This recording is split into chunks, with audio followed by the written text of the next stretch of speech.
Welcome to InterPartyConflict, the podcast where we answer your questions so you can have the best tabletop gaming experience possible.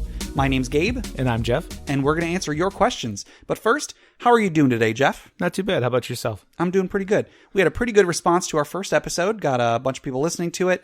Got some discussion on our subreddit. I also wanted to mention we are on iTunes now. Yay! So if you can go and rate and review us, subscribe, whatever.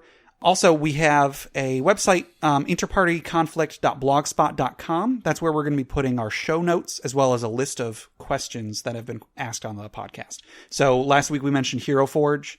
I put a link to that on the blogspot, so check that out if you can. It was Hero Forge? It was Hero Forge, okay, yes. We were right. Yes. All right. So you want to go ahead and get into some questions? Yeah, sounds good. Okay. Let's see. Reddit user Mullet Wesker asks, is it okay to create new abilities and features for monsters that players cannot counter? Okay, so yeah, like, is it okay to have an ability the players don't have a defense against, something that they can't do themselves, and so on? I personally, as a DM, I think there's a time and place for this, but as a player, Jeff, what input can you give? As far as things like that, it's usually pretty frustrating to not be able to do something yourself. It makes you feel kind of powerless, which is kind of usually what the DM's going for in these sort of situations. It's like, this is something that you're not supposed to get through. This is, like this is something that you're going to fail at, and that kind of makes you, it kind of teaches you that, like, you're not going to win everything. But it's just, it can get really frustrating sometimes. Right. I would say overall, this is probably a crutch that a lot of DMs use. In general, I'm going to say don't do it as a DM. A lot of DMs probably do things like have a door that is unpickable, unbreakable. There's no way for the players to get through this door. Like I said, there's probably a time and place for this, but I think that if your adventure is derailed by the players getting through a door, it probably wasn't a very good adventure to begin with. No offense, but that was your mistake. When you had everything hinge upon the fact the players cannot get through this door. That doesn't mean that there's no way to do it right, but try to find some way that even if the players do get through this door, you can still make an interesting encounter, an interesting adventure out of it. I always thought it was kind of cool when I first started playing in 3rd edition that most NPCs, like most monsters, like drow and so on, as a player, you could do the same thing. Anything that like an evil wizard could do, the players could do too. I think there is a really cool thing to that. Like, I think that's something that is good to have in the game.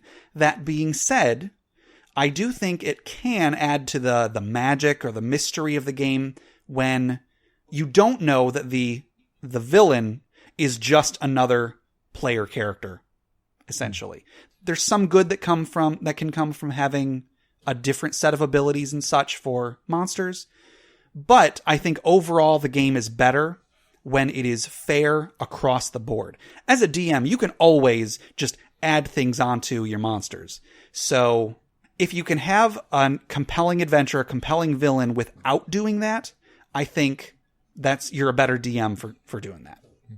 Yeah, there's something about like coming across a monster, an enemy or something that is achievable by the player. Cause it's kind of like in video games when you're like at the very beginning, either when like you start off with a lot of abilities and then they're taken away from you, which I don't always like that, but there's other video games where like you'll come across another hero character or a villain that, is like you in some way, but more powerful. And you're like, yeah, I want to be that at some point. Yeah. Like, it's very, I don't know, like I've seen it in like Final Fantasy games and like Mega Man games and stuff like that. Yeah. So I think really it's mostly a way of how you present it to the players, because I think of games like Dark Souls, where a lot of people praise the boss battles, where the boss looks just like a player.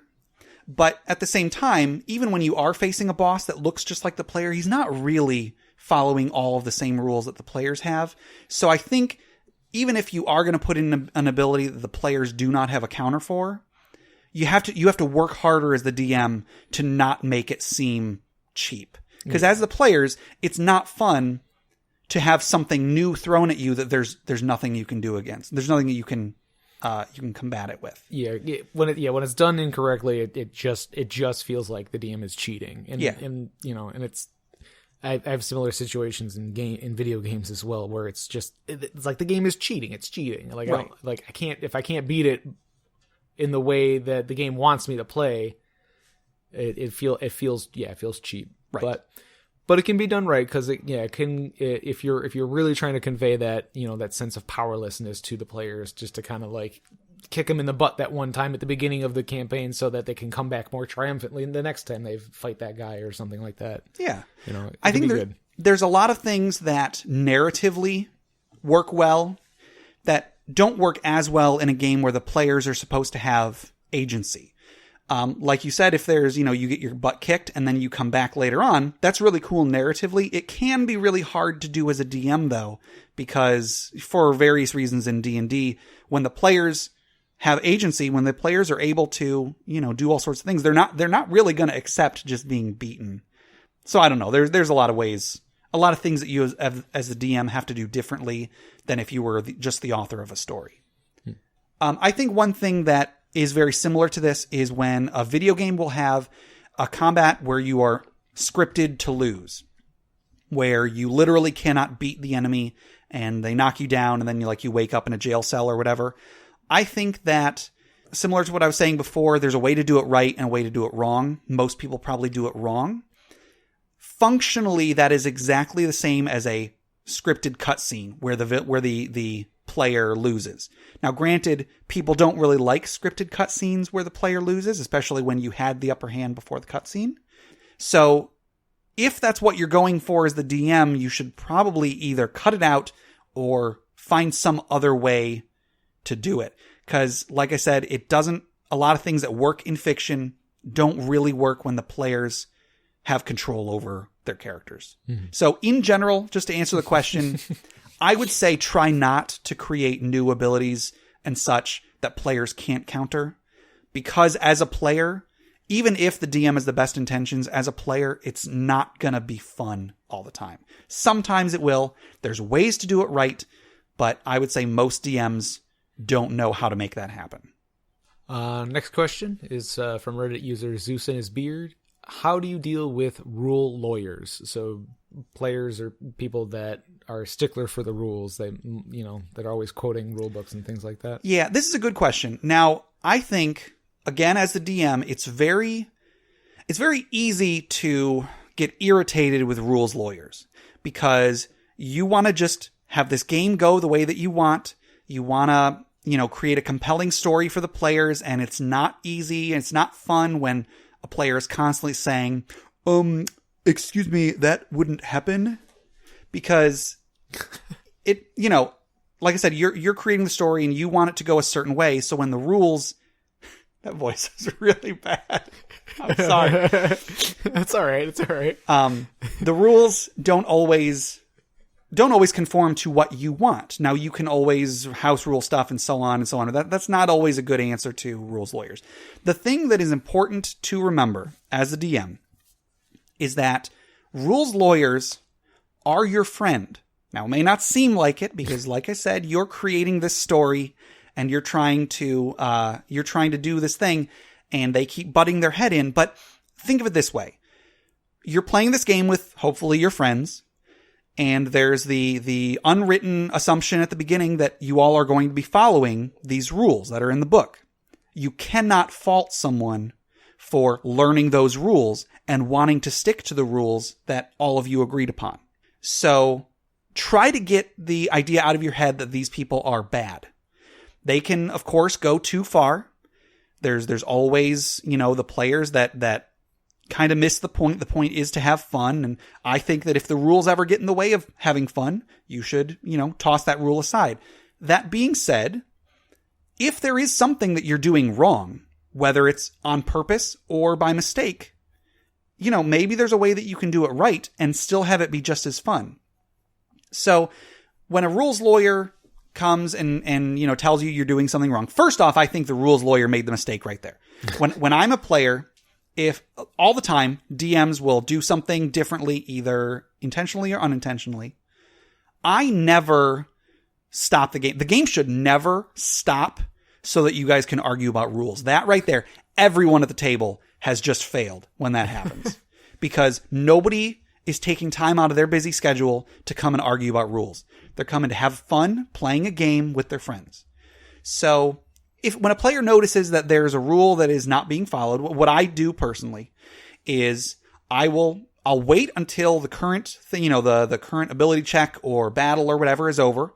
And I'll say, hey, just so you know, this is how the rule is in the book. If you intended it to be different, that's fine. You can play it differently. The DM always has the power to change the rules if need be. But as a player, I will bring it to the DM's attention. Hey, actually, this would happen. If the DM says, "Oh well, I'm still going to do it the way that I did it," that's fine. That's the last time I will bring it up at the table. If the DM keeps doing things like that, I might send him an email or talk to him privately. But I won't ever argue with him at the table. No, you shouldn't be doing it that way. You should be doing it this way. Because clearly, he's chosen to do it a certain way. And if your way of playing is at odds with someone else's way of playing, neither one of you is right and neither one of you is wrong. It may just be that you two just have different ways of viewing how the game should be played. So, as the DM, try not to fight against rules lawyers. If they are really, really sticking to, no, we should be playing the game as it's written, either come to a compromise with them and say, well, we'll deal with it this way from now on, or, it sucks, but maybe you have to say, you're just not really a good fit for the game that I am trying to make.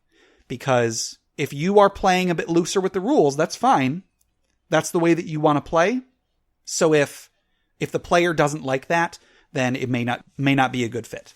Yeah, because there might be somebody who, that's part of the enjoyment for them is, having all these rules and following them and things like that. So in which case, they, it might not be just like, hey, I don't like you, get out of my group. It's more like, yeah, you're not going to have fun here. Right. If what you want to do is follow the rules to the T, how they're written in the book. Yeah. And it might just not be enjoyable for anyone. And then, yeah, and then at that point, yeah, they're just fighting in the middle of a game when other people are there to have fun. Yeah. Nobody wants to be at the table when there's a rules dispute going on. Yeah. I mean, in the right group among friends and stuff, sometimes it can be kind of fun, Well, yeah, it can. Just, you're debating things like, trying to figure out how innuendo works, things like right. that. But yeah, for the most part, I think the way that when we come up with stuff like that, it usually is, if there's any dispute, it's like, okay, let's keep things how they are right now. We'll look it up later. And then the next time we come to the table, we'll either kind of try to change things to make it right or just do it right for the next few times. Yeah. Unless, of course, it's like a specific reason, or at least the DM had a specific reason to change it, change it for that way. Yeah. So there's definitely ways to deal with it as long as that person, that's not that person's idea of a good time to interrupt a game and, debate rules. Right. All right. This is again from Reddit user Zeus and his beard. Modules or not, advantages of running a pre-written story versus making up your own. So this is a good question. There's a lot of ways to run a game. I personally am not very good at coming up with my own adventures. It's just something that I've kind of had to deal with for a long time. I would try to make adventures and they would just turn out really bad. Eventually I realized I am at my best when I am taking a pre-written module and altering it to fit what I want. One of the advantages of running a pre-written adventure is it's a lot less work for the DM. And if writing the adventure is a lot less work and a lot less time has to be put in, that means the DM can put a lot more time into making stuff that's more specially tailored to the players, or he can come up with more side quests and such. So it's a lot less work, and therefore the DM can put a lot more of his effort elsewhere. There are some times where, you just don't have time to prepare for a game. Sometimes you have to, and that's not a bad thing. Nobody should ever feel like they are in any way less of a DM for using a pre-written adventure. There are some people who are great at writing adventures and terrible at running them. There are other people who are terrible at writing adventures and great at running them. I like to think I'm the second one. Right. I can't really comment too much on my own ability to run a game, but I am at my best, whether my best is good or not. I am at my best when I have a pre-written adventure and I have tailored it to fit my characters, to fit the players in the game. So I'd say when we come across stuff that you've made, like it's sometimes it's hard for me to tell the difference. Well, good. But I guess because you're good enough if you're good enough at tailoring the module to what you want, you might not be able to tell the difference when you throw in an adventure of your own making in there. Yeah. And, you might even take a pre-written adventure and then, use the framework of the plot and then rewrite all the encounters, rewrite the dungeon. There's no reason you have to stick to anything in this game. Like I said earlier, the DM can always change the rules even if he has to. So whatever you are most comfortable with, if you have an adventure that you want to write, that it's I have this great story, I just have to get this out there, go ahead and do it. If you don't want to, if you read a pre-written adventure and you're wow, that's really good, go ahead and run that too. I would say the most successful I've ever been as a DM was when I was running a pre-written adventure or even a pre-written entire campaign. A long time ago, maybe 10 years ago or so, I ran the Age of Worms Adventure Path. It was in Paizo Publishing's Dungeon magazine. And I tailored it a lot to fit my players. But, at its core, I was running, it was 12 pre-written adventures. And I would say that's some of the best DMing I've ever done. That was some of the best gameplay I've ever had. It's a lot of fun. And there's no reason that I couldn't do that. There's no reason anybody else can't do that. So if you want to run a pre-written adventure, do it. But at the same time, if the advantage of running an adventure that you wrote yourself is that it is going to be much more personal and you'll have much more freedom. Not that much more because you already have a ton of freedom even when you are running something that is pre-written. But anytime that you can fit in the players as much as possible to the core concept, the better. So if you can write an adventure yourself, go for it. It'll probably be much more dear to your heart when you're finished. Mm-hmm. Also, if you run a pre-written adventure, you have somebody to blame if it doesn't go well. Right. But yeah. I mean, if that's definitely a thing, making adventures, I'll obviously do that. But yeah, like you said, you shouldn't feel bad for using pre-made one because there's a lot of good pre-made ones out there, and you can. If you're good at running adventures, it doesn't matter what adventure it is, you can make it a good time. Yeah, absolutely. All right. Next question is from, I never know how to pronounce this one. Is it Magus or Magus? I think it's Magus. Magus? I think. Magus Janus or Magus Janus? That is Paizo user. Magus Janus. Magus Janus. There we go. At what point do house rules become excessive?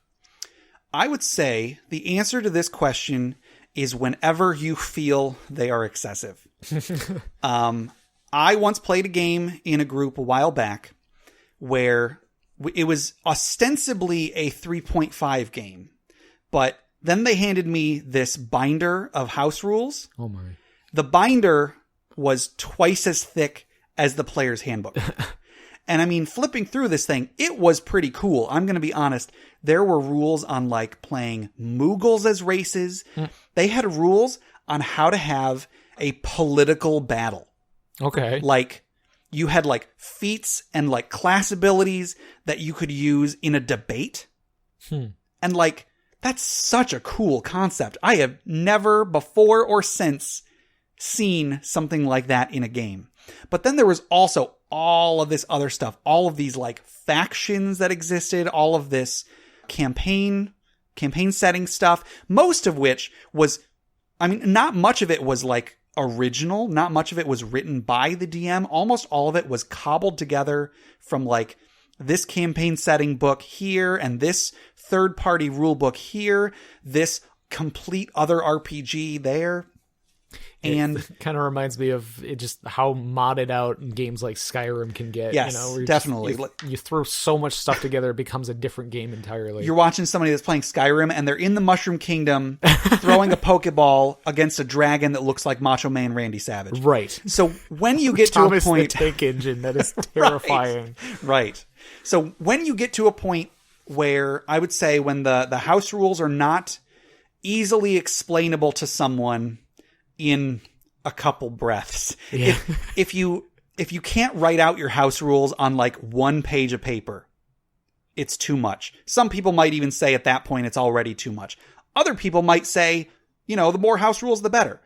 I would just say that if you get to a point where your house rules are taking up multiple pages in a binder, maybe D&D isn't the game for you. I mean, I'm not trying to judge anybody, but like... Yeah, they might be trying to basically create a new game entirely, which is perfectly fine, and it might turn out awesome. But like, yeah, like there is something about... I shouldn't call it simplicity of D&D, but I mean, at least the core rules, there is enough simplicity that it can be explained to almost anybody. Right.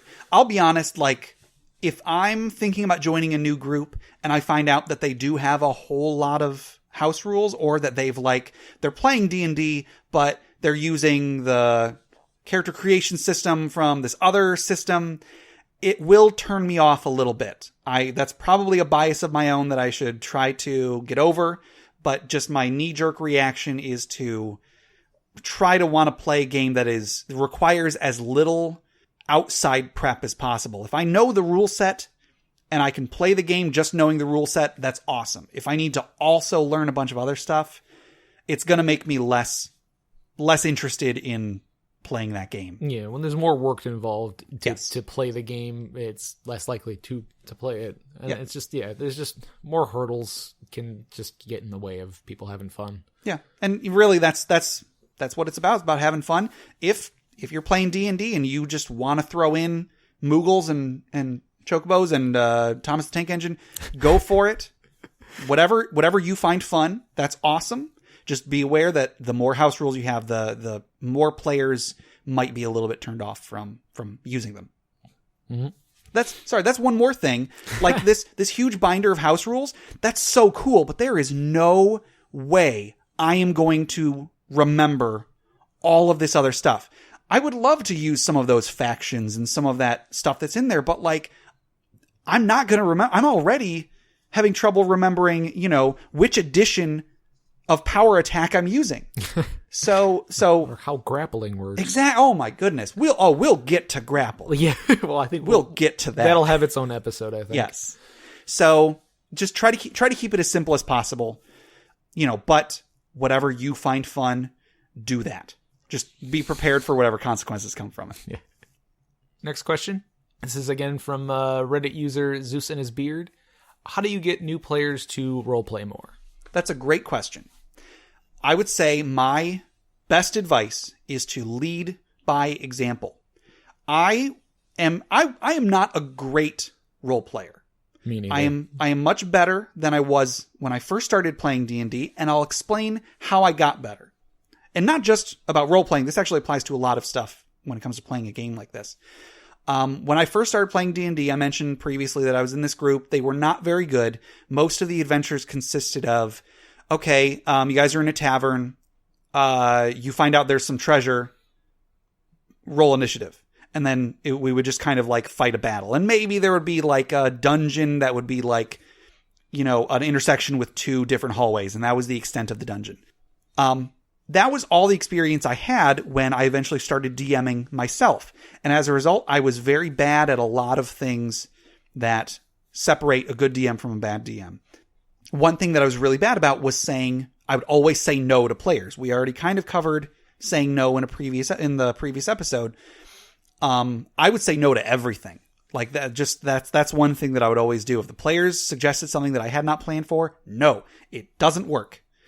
You try to open that door, nope. That door does not open. What's that? You pick the lock? Nope. What's that? You smash open the wall around the door? Nope. Somehow there's a wall of force that goes through the entire wall. You can't get through. Oh I got better as a DM, and I'll tie this into role playing. I got better at it when I played with another group that was really, really good at it. I started playing with this other group. I mentioned previously that I met them through this website. I went over to this guy's house. We made characters.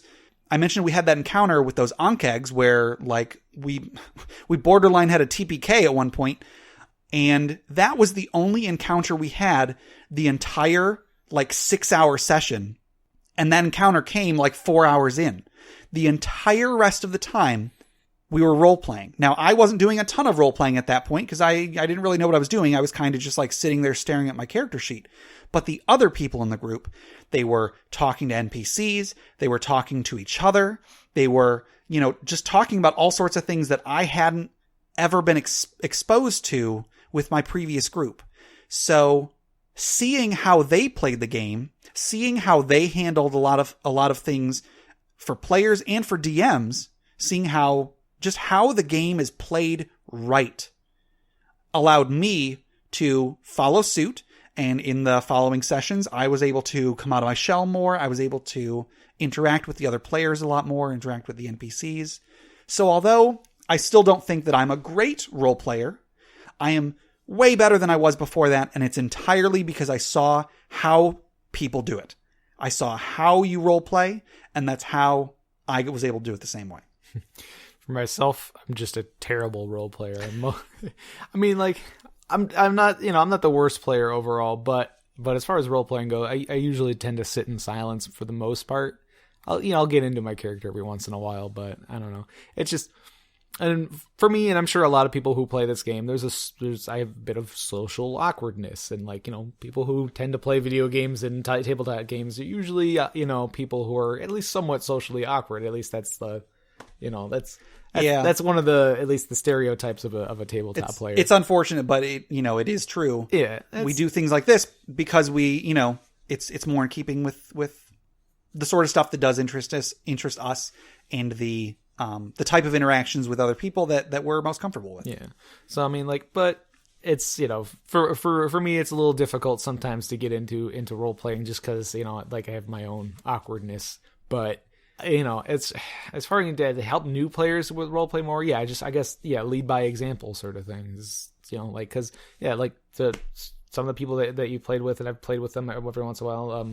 Chris, he's always got something going on. Absolutely, yeah. He'll if you let him, he'll take over he'll take over the whole adventure, which is in a lot of cases fine because he does a really good job at it. Yeah, it's very entertaining. There was one time Chris was running a game that my late friend Nick from my childhood, he was also in that game, and at one point the entire I was just sitting at the table while the two of them in character were bickering like they were an old couple because Chris was the NPC that Chris was speaking as was the ex-girlfriend of Nick's character. Oh my and the goodness. Two of them were just arguing about some relationship issue. And this was right after we had just created these characters, maybe 30 minutes before, and they were already in there, already arguing, and it was hilarious. So, some people got it. Some people just have the talent. For everybody else, you got to lead by example. You got to, also as the DM, you can try and draw out some of that role playing from another player. It's the same way that you would get a friend out of their shell. You just kind of try to engage them more, try to, remember what their character backstory is and try to bring out things that you think their character would be able to involve themselves with.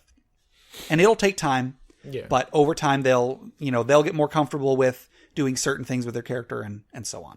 So, next question from Paizo user. I forgot how we pronounce this again. Magus Janus. Magus Janus. Sorry, Magus Janus. Let's see. We actually have, there's a few questions he asked. All kind of, they deal with the campaign setting and how a DM should manage that. So I guess you want to start with the first one? Yeah, just read the first one here. Okay. It's should the GM keep a tight rein on the setting, or should the GM allow the players some room to add details? This is a pretty good question.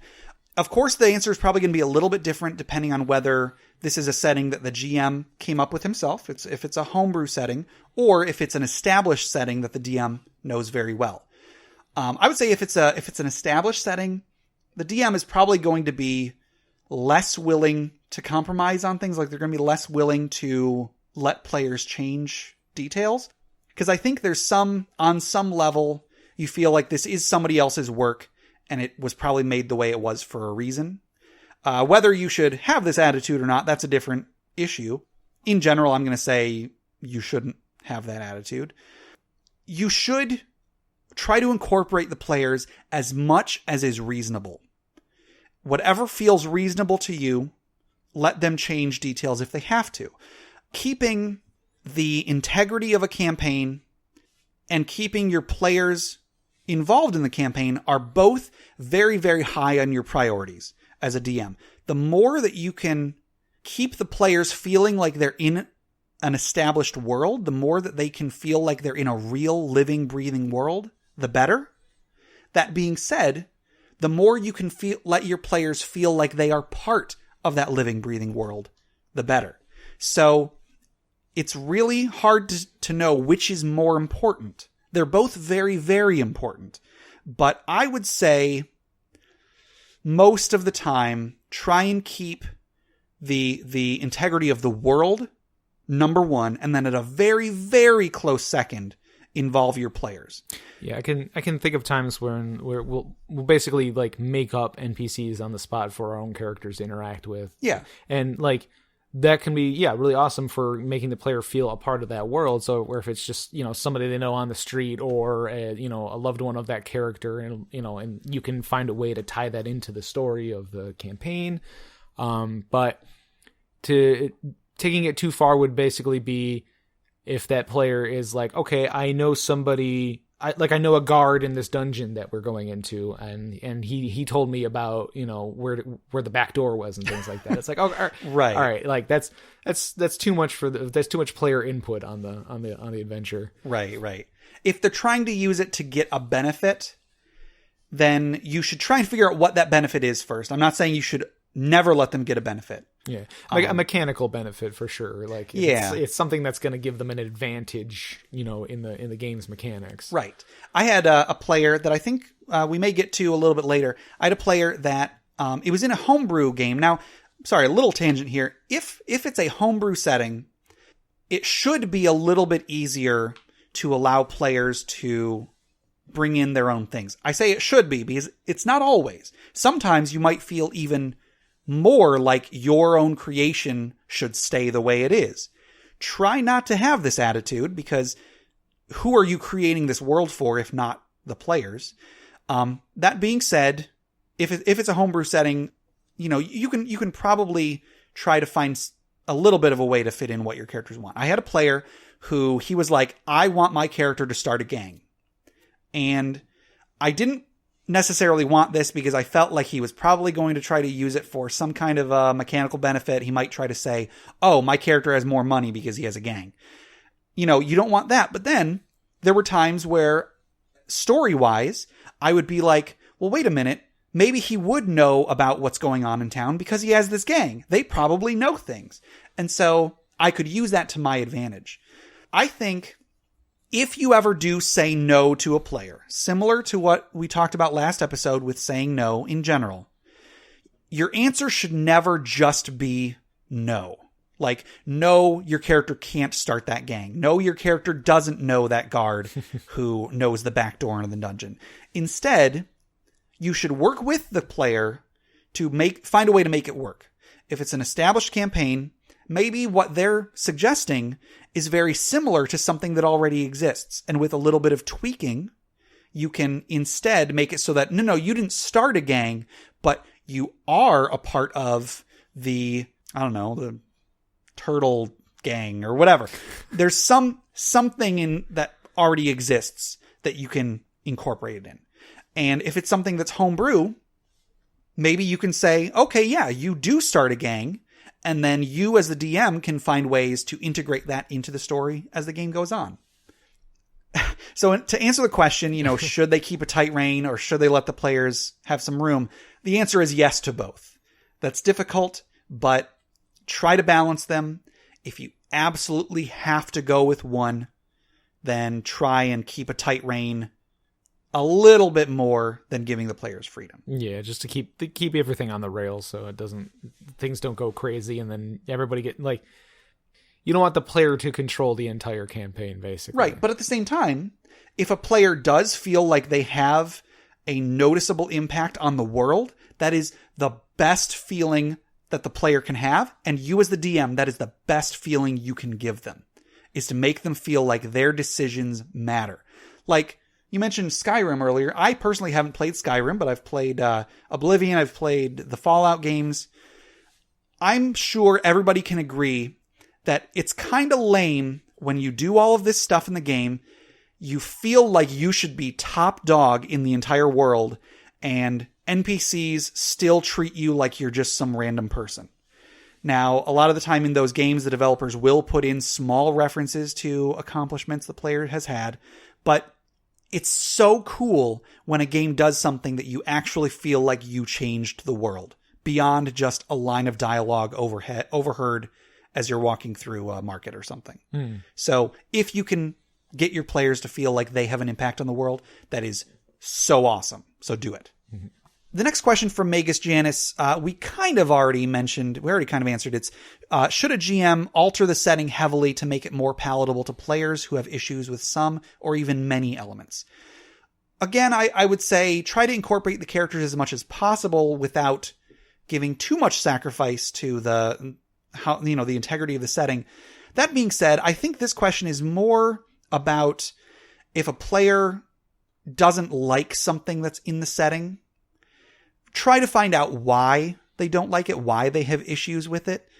I don't know. I think that this comes down to something that should be discussed at the beginning of every group. You should discuss what sort of a tone you want for the campaign, and if there's any areas you shouldn't go into. There may be a time where some of the subject matter of a campaign is just a little bit too serious, maybe a little bit too mature, a little bit objectionable. If that's the case and a player has an issue with that, that is something that should have been discussed earlier on. If it's going to significantly impact their enjoyment of the game, I would say err on the side of the players. So if it's going to significantly impact somebody's enjoyment, cut it out. Maybe don't cut it out entirely. Maybe you have to downplay those elements a little bit. Do whatever you can to get the player involved while making it as enjoyable for everybody as possible, I guess. So this could be something, it's a player is like has some sort of personal opinion on, or like doesn't feel comfortable with, that sort of thing. Maybe, yeah. I mean, I think that's what I got from the question. Okay, yeah, because I could see it, like if there's just like a subject in the campaign that the person's not comfortable talking about, or even in maybe just in the group, some of the players are more comfortable talking about more mature subjects. Right. Like, let's say there's a rape subplot or something like that, where maybe an NPC or maybe a player. I think personally, that's not something I would ever put into a game. Just my own sensibilities. But if there was a part of the plot that dealt with an issue like rape, I could very much see a player not wanting to deal with that. Now, I'm not going to get into any sort of PC argument, but just, again, keep in mind, you're playing this game to have fun. Everybody is playing this to have fun. So if there's something that somebody does not like, if there's something that is impacting somebody else's fun negatively, that should be the first thing to go. Maybe find some other way to go about it, some other way to bring about the same result. But, just keep your players in mind. And remember, you're here to have fun. Yeah. And I'd say if it's not like a serious issue that the player has, you might even be able to tie it into the story. Like if the person has a problem with, in adventure games, you're going around basically murdering critters, and unfortunately, yes. Yeah, and you're murdering goblins and orcs and everything, and like a person might be okay with that because they're goblins and orcs. Yeah, which has its own thing in there, but we're not going to go into that. Orc rights. But I mean, like when it gets down, like when you're, if one of the players is playing somebody who's a little bit more on the chaotic or evil side, and they might be going around killing people for money, and the player, not only their character, but the player themselves might have a huge problem with it. But as long as it's not something that's gonna like ruin their night, you might be able to tie that into the game. Like, okay, like, why don't we address this in character and see where it goes? Right. As long as it's not like a serious issue that the person is having, and it's really, it's really stopping them from having a good time. Yeah. I'm sure that someday we'll get more in depth into the idea of inter-party conflict. Ding! But I think that it's perfectly fine for, as long as everybody's on the same page, you can have issues within the party as long as they are issues within the party and not issues within the gaming group. So, arguments between characters, double thumbs up. Arguments between players, double thumbs down. Yeah. Well, here's another interesting one from Magus Janus. In keeping with the previous two. Right. Again, Paizo user, Magus Janus. Sorry if I'm pronouncing that horribly. It's fine. No apologies. I'm trying. All right. Should the GM enforce racism against drow in setting if a player is honestly wanting to play a heroic drow? So, yeah. So, like, in most settings, drows are, looked down upon or at least seen as evil because there typically are, like a drow straight out of the monster manual is what, chaotic evil, something like that, yeah, or lawful evil, maybe. I can't remember. Some kind of evil, yeah. And so if a player is trying to play a drow character who is trying to be good, yeah, should a GM basically be enforcing the racism in that campaign setting? I would say yes, because if you don't enforce this issue, that is, you would think that something like that is going to be a big part of deciding to play a drow. And if you don't enforce it, then why doesn't everybody play a drow? Like, if there's going to be a big role-playing incentive or disincentive to playing a particular race or a particular class or whatever, if you're going to put that into the setting, you should enforce it. And I mean, that may lead to difficulties, but that's what makes the game fun. If nothing is difficult, then what are you playing the game for? If there's no drama that might come up because of a character choice, then there was no reason to even make that choice in the first place. Yeah, there should be some. Yeah, there should always be some challenges. Like, you don't want it to be frustrating, but like challenges, right, what make the game. And like I said earlier, you shouldn't ever let this bleed into the interactions between the players. But if there's something if there's a reason that nobody would expect a drow to walk into the tavern and everybody would get upset if someone did so, then that's a great reason to specifically make that happen. Of course, there's ways to do it right and there's ways to do it wrong. So again, just try and keep in mind the enjoyment of your players and the enjoyment for you as the DM. But I think that's that's a great thing for the DM to enforce whenever possible. As long as you're not giving one player too much spotlight. But if you can incorporate it while making it fun for everybody involved, then absolutely do it as much as you can. Awesome.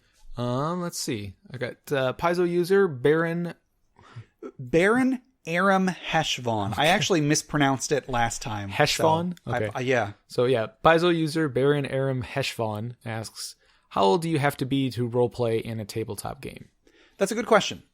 There really isn't an answer for this question as written. There isn't really an age limit or restriction. Rather than age, I think it's much more an issue of how well you can focus on the game, how well you can learn the rules, and how engaging you can be with the other players. I mentioned earlier that I had a player that wanted to start a gang, and I was like, oh, he's probably just going to try to do ridiculous things with it. This player in question was 15 or 16, I think, when he started playing with us. His name was Zave. He started playing with us, and when he did, I had some reservations. He was brought by another player in the group, and I was concerned that because he was so much younger than me, of course, I was forgetting that I started playing when I was that age. Then at the same time, maybe I was remembering that I started playing when I was that age, and I remembered how bad of a player I was. So I think it's safe to say I was projecting a lot of my own discomfort with how I was at that age onto this other player. And so I expected him to not be a very good player. I expected him to not be focused. I expected him to not take it seriously. And then when we started playing, I noticed that there were like a lot of times where maybe he was like trying to hog the spotlight or whatever. But then as we kept going, I realized like, oh no, he's hogging the spotlight because he really knows what he's doing. This kid really knew his stuff. Yeah, he was really into it. He was really into it. Like, maybe there was a little bit of hogging the spotlight, a little bit, but that's because he was role playing. Yeah, he was excited to play. He was excited to play. He was talking to the other players. He was talking to the other characters. There was this one time the characters went into this new town, and he was a warlock, I think. He had like a little shadow familiar that could go off and do stuff. And he told me like, okay, I'm going to have my familiar.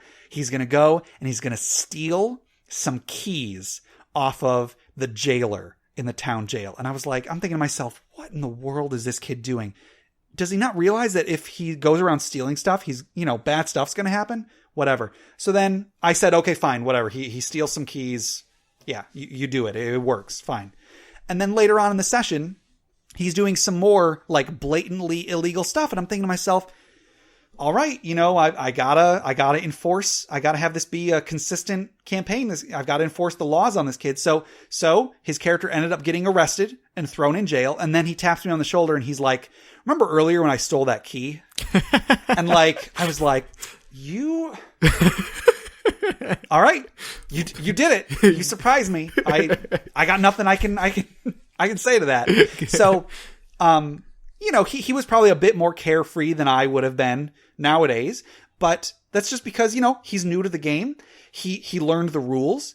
He was, he learned his abilities. He kept up with what was happening. Yeah. He was always pretty well prepared. Yeah. He, as a new player, was better than some people I've played with that claim to have, that I hate whenever anybody uses the argument, I've been playing for X years, therefore I know what I'm doing. Because if you've been playing the game wrong for 30 years, that doesn't mean you've been playing it right. The rules don't change to conform you after you've played them long enough.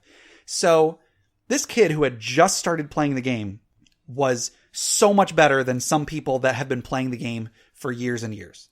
So there is not an age limit or age restriction. It's all a matter of how focused you can be on the game and how much you can just try to have a good time.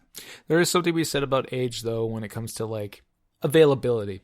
That's true. So somebody who's young and still in school, it might be a school night sort of a thing. They might not have time to, or they might have like homework and things like that, and that's understandable. So they might not have the same availability as everybody else. So that could be an issue. It could definitely something to consider. Not something that you should necessarily deny somebody entry to your group for. Right. But if it's something you can work around, then include anybody who is willing to play the game. Yeah, if the campaign's not so, if you don't need everybody to be there every single time, it's not it's easier to work around things like that. But yeah, in the same light though, as you get older and you have more responsibilities and you're more focused on work and things like that, it can also be hard to make time for it. So definitely. Like a young person might have troubles, and so somebody who as they get older might have the same troubles. Yeah. So yeah, while age itself should never, you should never stop a person from playing just because of how old they are. It just might be tricky in some situations. Yeah. As I said in the previous episode, it's one of the many things that you should keep in mind when starting a group. Younger players might just have a little bit different sensibilities than older players. So if that's the type of group that you want, then age should not be an issue. Yeah. And then I guess like the maturity of the content and that sort of thing. Yeah, that's true. If they're young enough and like, I want to say if like if a kid's like sneaking off, and his parents don't want him to be playing this devil game or whatever, that sort of a thing, there's something to be said about just letting him play anyway, because if that's what the kid wants to do, we know that it's not a bad thing, but he might have the idea that there might be something wrong with this game and feel bad about it or something like that. That's a whole nother topic though. Yeah. But but there is something to be said about like respecting the wishes of the parents and curfews and things like that, or try to keep the the table talk a little less offensive and things like that, just to kind of be respectful. But right. There's it depends. It really depends on everything. Yeah. And you just reminded me of something. A player that I mentioned earlier, his name was Nick. I'd been friends with him since we were kids. He played D&D with me for a little while, despite the fact that he was convinced that D&D was satanic, even after he had played the game. And I just don't understand. But I remember one day he came to me and he was like, "Hey Gabe, have you ever heard of this game called Baldurs Gate?" And I'm like, oh, I've heard of it. I've never played it. You mentioned last episode that you have, Jeff. Yeah. But I was like, oh yeah, I've heard of Baldur's Gate. He was like, yeah, it's just like D&D, but not as satanic. I would say Baldur's Gate is more satanic in that, like, you deal with, like, in the Baldur's Gate series, you deal directly with like demon lords and stuff like that. Yep, I got nothing. I didn't know what to respond to that. There's so many things wrong with that statement. But, maybe it was just that it was a video game or something. Maybe. I don't know. It's just the way that people perceive different things, I guess. Yeah. Well, I think that will just about do it for today. Okay.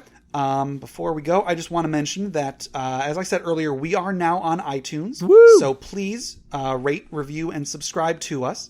If you would like to submit any of your questions, which we would love, because eventually we will run out of questions that we've gotten so far. So, yeah. That's what our podcast is. Send us questions. Send those questions to InterPartyConflict@gmail.com. And those questions can be really anything. They can be serious questions. They can be silly questions. They can be questions about us and our gaming experience. They can be specific questions like, oh, I want this feat and this feat, but should I take this feat instead? Yeah, If you want to ask a question like that, go for it.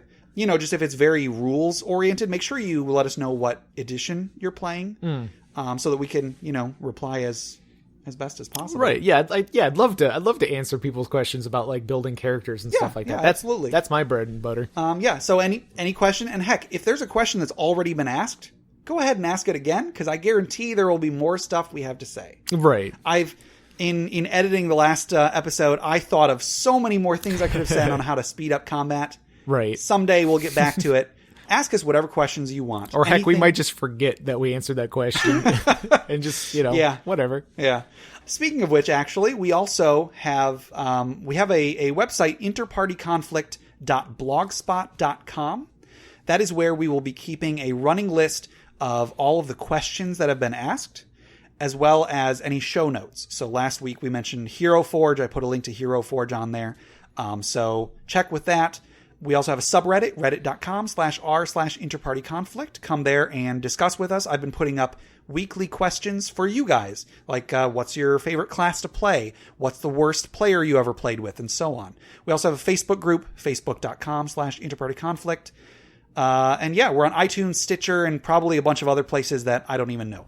So please get back with us and help us make this podcast as best as possible so we can help you have the best game possible. Thank you. And I guess we'll see you next time. All right, bye.